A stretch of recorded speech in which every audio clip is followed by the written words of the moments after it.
बिल्कुल जिस तरीके से हरियाणा विधानसभा के दूसरे दिन सेशन के अंदर तमाम विधायकों की ओर से कांग्रेस की ओर से सवाल उठाए गए, इस पर बातचीत करने के लिए हमारे साथ सोनीपत से बीजेपी के विधायक निखिल मदान जी मौजूद है। लगातार सवाल उठा रहे थे कि जल भराव हो गया, किसानों की फसलें खराब होगी, लेकिन सरकार सो ही रही, कुछ किया नहीं।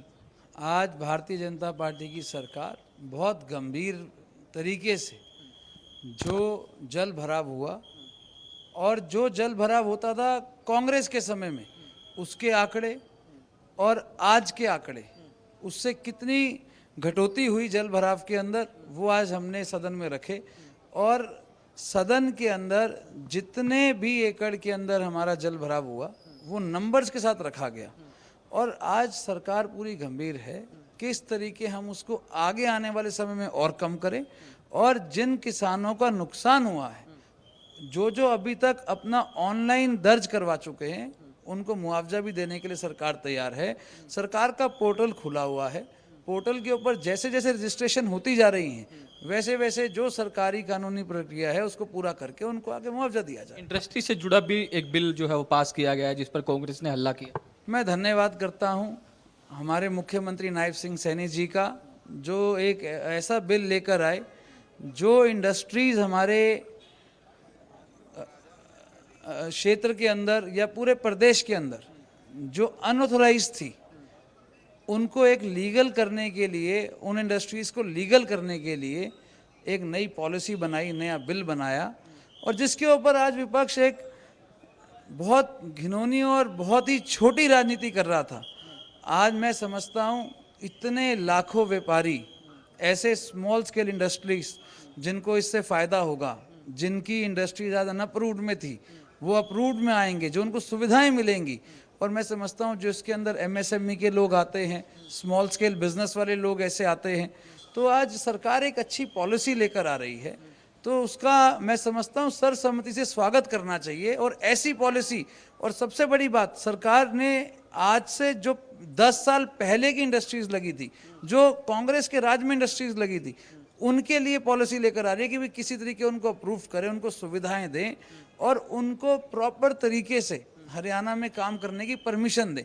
तो मैं धन्यवाद करता हूं हमारे मुख्यमंत्री जी का, जिन्होंने ऐसी पॉलिसी बनाई है, और बहुत खुशी है कि हमारे प्रदेश की जनता को, व्यापारियों को उससे लाभ मिलेगा। तो बिल्कुल जो सरकार पॉलिसी लाई है उसका विरोध कर रहे थे, लेकिन ये पॉलिसी इंडस्ट्रीज के लिए काफ़ी लाभदायक है। इस तरीके की बातें जो हैं वो सोनीपत से जो बीजेपी के विधायक हैं निखिल मदान, उनकी ओर से कही गई है। जी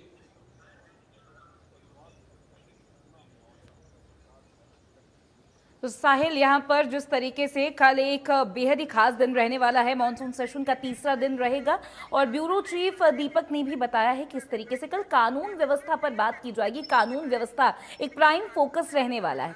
ऐसे में जिस तरीके से ये भी बताया जा रहा है कि मनीषा केस को लेकर भी सरकार को घेर सकती है यहाँ पर विपक्ष, और कई और मुद्दे भी उठाए जाएंगे, क्या कहेंगे, क्या डिटेल्स?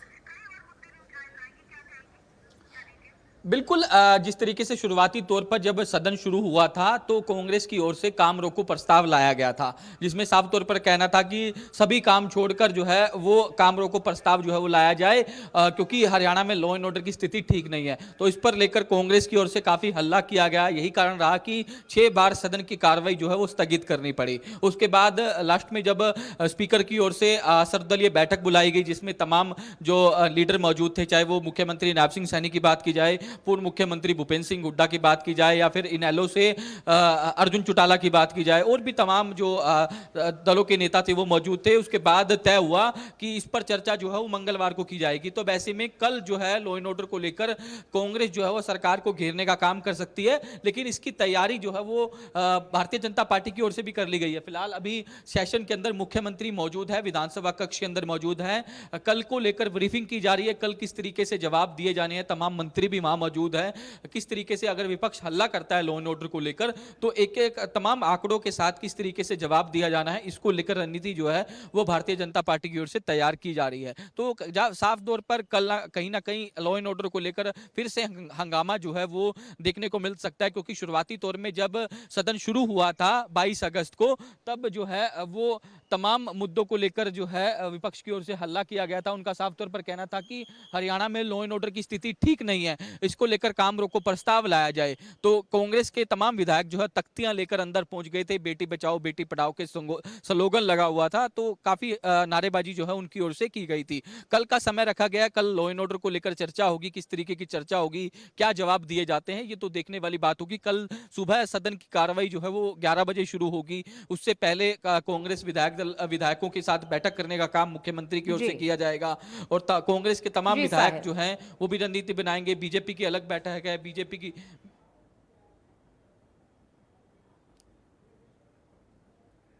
तो हमारे साथ दीपक भी बने हुए हैं लगातार। दीपक, जैसा कि साहिल ने भी बात की है यहाँ विधायकों से, और लगातार जो है इनसाइट सामने आ रहे हैं, लॉ एंड ऑर्डर सिचुएशन पर एक प्राइम फोकस रहेगा, जैसा कि आपने भी पहले जिक्र किया। इसके अलावा कौन से और मुद्दे हो सकते हैं, कौन से वो बड़े सवाल हो सकते हैं जिसको अगर ऑपोजिशन यहाँ पर विपक्ष पूरी जिम्मेदारी के साथ पूछे तो यहाँ पर जनता का हित होगा। यहाँ पर जिस तरीके से प्रदेश की सरकार भी पूरी तैयारी करके बैठी है कि सारी रणनीति उनकी भी तैयार है कि जवाब भी दिया जाएगा और जमीनी स्तर पर जो काम किया गया है उसको लेकर भी एक पूरी रिपोर्ट दिखाई जाएगी, क्या कहेंगे?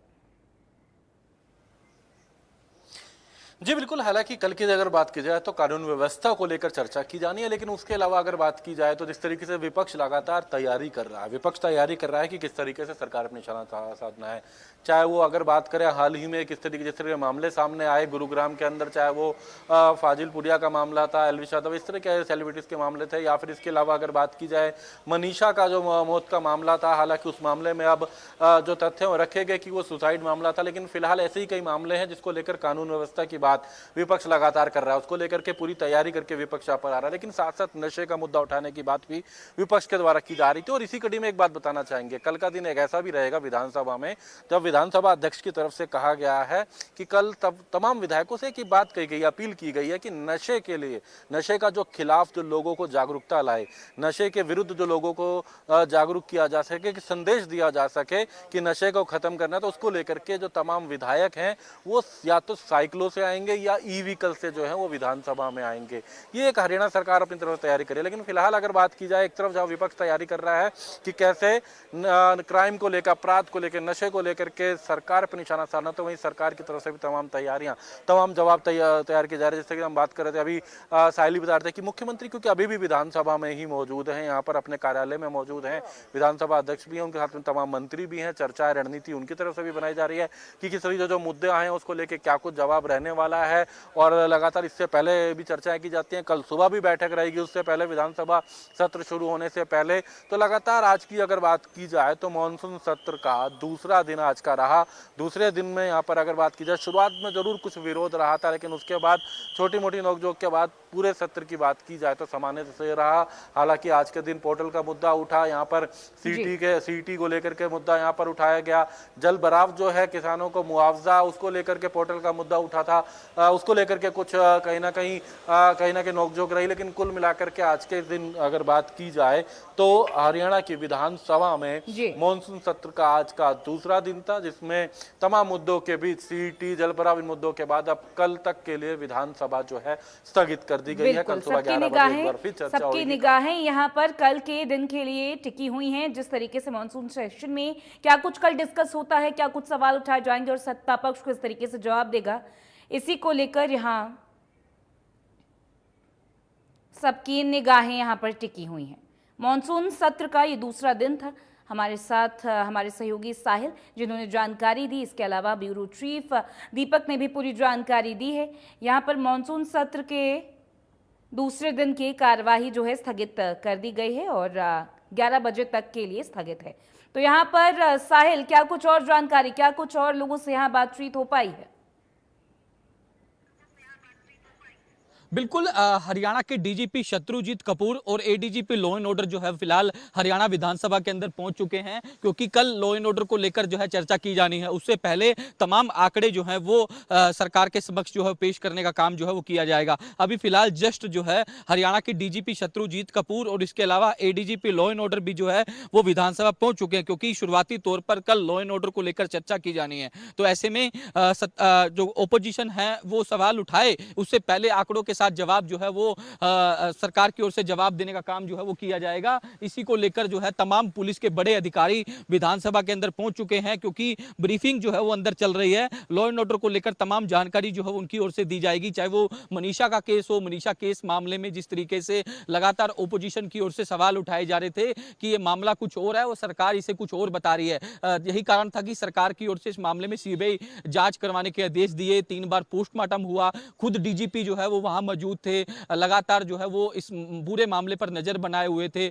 जब ये पूरा प्रकरण हुआ उसके बाद जब मनीषा का अंतिम संस्कार किया गया और उसके बाद डीजीपी की ओर से इस मामले में प्रेस कॉन्फ्रेंस की गई, सिलसिलेवार जानकारी दी गई कि किस तरीके से ये पूरा का पूरा इंसिडेंट था। पोस्टमार्टम करवाया गया, उसके जो शरीर पर पॉइजन के जो कण मिले, तो ये तमाम चीजें जो हैं वो सिलसिलेवार जो है मुख्यमंत्री नवाब सिंह सैनी को बताने का काम किया जाएगा, क्योंकि कल जब ओपोजिशन की ओर से सवाल उठाए जाएंगे तो सरकार इसका जवाब जो है वो कहीं ना कहीं देने का काम करेगी। तो इसी को लेकर तमाम पुलिस के बड़े आला अधिकारी हरियाणा विधानसभा के अंदर पहुंच चुके हैं, ताकि कल को लेकर पूरी तैयारी जो है वो लॉ एंड ऑर्डर को कर ली जाए। तमाम वो जानकारियां भी दी जाएगी कि अब तक कितने एनकाउंटर किए गए, अब तक कितने बदमाश पकड़े गए, किन किन जो गैंगस्टर था उनका नेक्सस तोड़ने का काम हरियाणा पुलिस की ओर से किया गया। ये तमाम चीजें जो हैं वो मुख्यमंत्री के समक्ष बताई जाएगी, डीजीपी के द्वारा तमाम आंकड़ों के साथ बताई जाएगी, ताकि